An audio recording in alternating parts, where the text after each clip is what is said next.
শিবির সভাপতি অভিযোগ করেছেন, আওয়ামী লীগ বট ফোর্স দিয়ে শিবিরের নামে অপপ্রচার চালিয়েছে। ছাত্র শিবিরের বিরুদ্ধে বট বাহিনীর মাধ্যমে অপপ্রচার চালানোর অভিযোগ সম্পূর্ণ ভিত্তিহীন বলে মন্তব্য করেছেন বাংলাদেশ ইসলামী ছাত্র শিবিরের সভাপতি নুরুল ইসলাম সাদ্দাম। তিনি বলেন, ছাত্র শিবিরের জনশক্তি আত্মগঠন ও সৃজনশীল কাজে সময় ব্যয় করে। বট আইডির মাধ্যমে কাউকে ব্যক্তিগতভাবে আক্রমণ করা বা গালিগালাজের রাজনীতি ছাত্র শিবির সমর্থন করে না।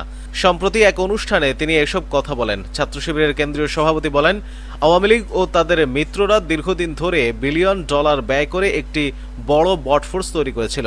সেই বট ফোর্সে ছাত্র শিবিরের নামে ভুয়া আইডি খুলে কুরুচিপূর্ণ প্রচার চালিয়েছে এবং পরে তার দায় ছাত্র শিবিরের উপর চাপানোর চেষ্টা করেছে। তিনি আরো বলেন, বর্তমানে অন্য কিছু বড় রাজনৈতিক দলও পরিকল্পিতভাবে হাজার হাজার বট আইডি তৈরি করেছে। পটুয়াখালী বিজ্ঞান ও প্রযুক্তি বিশ্ববিদ্যালয় সহ বিভিন্ন জায়গায় ছাত্রদল নেতাদের বট আইডি খোলার নির্দেশ দেওয়ার প্রমাণ প্রকাশ হয়েছে। ছাত্র শিবির সভাপতি বলেন, নির্দিষ্ট পরিকল্পনা অনুযায়ী এসব আইডি ব্যবহার করে প্রতিপক্ষের বিরুদ্ধে অনলাইনে প্রচার চালানো হচ্ছে এবং গুজব ছড়িয়ে মাঠ গরম করার চেষ্টা করা হচ্ছে। নুরুল ইসলাম সাদ্দাম বলেন, ছাত্র শিবিরের নিজস্ব একটি অনলাইন নীতিমালা রয়েছে যা প্রতিটি কর্মীকে মেনে চলতে হয়।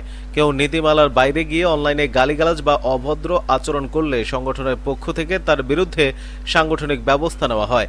সাইবার স্পেসে মার্জিত ও যুক্তিপূর্ণ পরিবেশ বজায় রাখতেই ছাত্র শিবির কাজ করে বলেও জানান তিনি।